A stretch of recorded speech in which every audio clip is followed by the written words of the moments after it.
Good day, people! I am Rebby. I am Abby. And I am Thea. And we are your Talk Buddy. And you are now listening to Talk Love, Where every chat feels like home. So, last episode, 'di ba, ang pinag-usapan natin is about love. Ngayon naman is about AI. Yes, kaya ngayon, simulan na natin.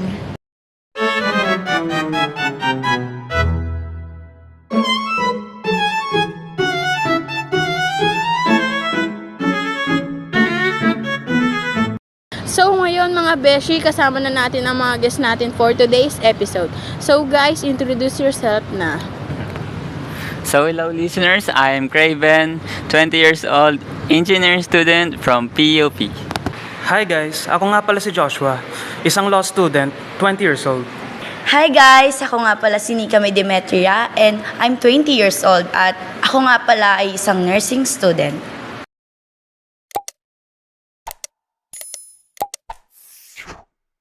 Wow, mga professional naman pala tong guest natin. Mga pag-asa ng bayan pala tong apat na to.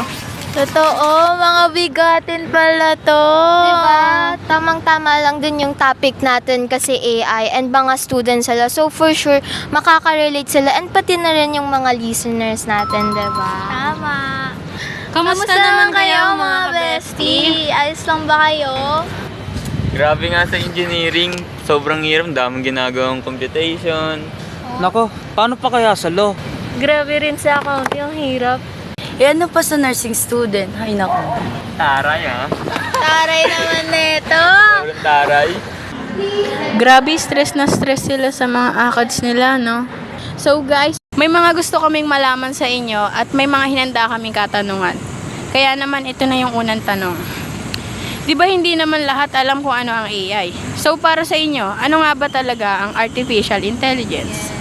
So basically, ang AI, para siyang computer na marunong mag-isip, gaya ng tao. Kaya niyang matuto, mag-decide, at gumawa ng bagay na dati, tao lang talaga ang nakakagawa. Like, nag-a-analyze ng data, pag naghahanap ng patterns, o kahit pagsagot ng mga tanong. Astig, di ba? Oh, so super high-tech pala yung AI. Hindi ko actually hindi ko alam na gano'n na kasi sa panahon namin wala pa nga. Panahon namin. O ikaw naman, Joshua, para sa'yo, ano yung AI? Ha? Ano ang AI? Tinatanong pa ba yan? Kahit sino naman siguro pamilyar dito eh. Ang AI kasi, isa yung tool na ginagamit natin. Kahit kailan, kahit saan. Tama yung mga sagot nila, bestie. Pinapadali din ng AI ang ating mga gawain, di ba? True ka dyan, bestie. Perfect. Okay, so next question naman. Aminin nyo, sa mga homeworks or project nyo, gumamit na ba kayo ng AI para mapabilis yung gawa nyo? Aminin mo. Ako? Oo, gumagamit ako ng AI. Lalo na sa mga schoolworks, research, coding help, o kahit grammar checker minsan. Engineering student ako, so sobrang daming kailangan gawin. Kaya malaking ginhawa kung may AI tools.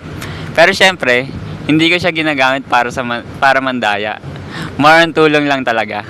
Ay, tama naman. Dapat kailangan pa rin sarili nating gawa, diba? Pero sa... Sino po yung teacher ni Craven? Yes, Gumagamit po siya ng AI.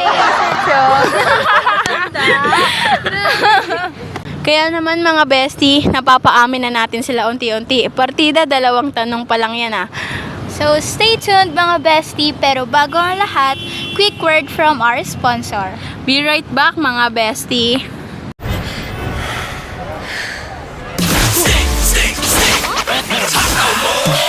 Vitamins, ginseng at taurine, yan ang energy sa harap ng steam. Pag marami kang trabaho, katawan mo ay ganado, pati isip mo ay lisod, puyat, pagod, naglalaho. Hataw sa steam, at katawan may energy sa steam. Hataw sa steam, at katawan may energy sa steam. Hataw sa steam, hataw sa steam, hataw sa energy, hataw sa sarap sa steam. Hi mga ka-bestie! Kaya naman, Anong kaya naman? Kaya pa ba today? Kaya naman, ipagpapatuloy natin yung mga katanungan natin para mas mapaamin pa natin sila ng lalo. Todo. Todo pala. Yes, Todo na yan. So sa ating pangatlong katanungan, do you think na mabuti ang nadudulot ng AI in terms of academic, especially on your track? Well, to be fair, sa tingin ko, may maganda at may masamang epekto ang AI sa academics. Lalo na sa law. Maganda siya dahil pinapadali nito ang access sa legal information at nagiging mas efficient at mabilis ang legal research. Nakatutulong din ito para makuha agad ang access sa general overview ng mga legal concepts. Pero, delikado din. Kasi baka maging tamad ang ilan sa amin at umasa na lang sa AI nang hindi sinusuri at inaalam ang tamang aplikasyon ng batas. At sa legal field, hindi lang sagot ang mahalaga, kundi ang tamang interpretasyon at moral judgment. Grabe no, Maladino. Grabe no, isipin mo, in the future, baka AI na rin ang gumawa ng mga trabaho natin. Totoo, bestie. Hindi mas mapapadali. So, eto, nakaka-relate talaga kayo dito. So, sa course na tinitake nyo ngayong college, 'di ba, possible na sa future AI na ang gagawa niyan. So, do you think AI will save the earth or finish what we have started? Bilang isang nursing student, naniniwala din ako na makakatulong yung AI sa pagpapabuti ng mundo. Pero nasa tao pa rin talaga kung ito ay gagamitin nila sa tama o kaya sa mali. Sobrang serious mo naman sumagot. Ano ka na sa school? So yun nga mga ka-bestie.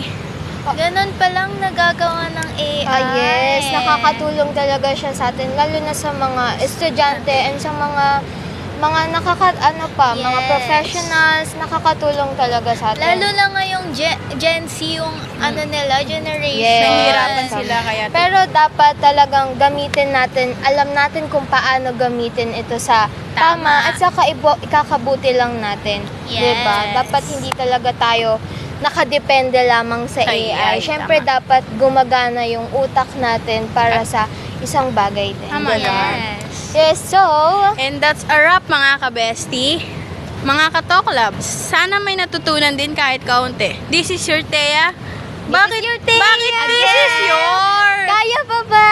Pagod This na is yan. Thea, your ka-bestie saying, kung may tanong ka sa buhay, record mo na lang, baka maging content pa. Yes. And again, this is Abby, your another ka-bestie, signing off with good vibes and good chika. Kita-kits next episode, mga bestie. And I am Hindi mo na nakilala sarili.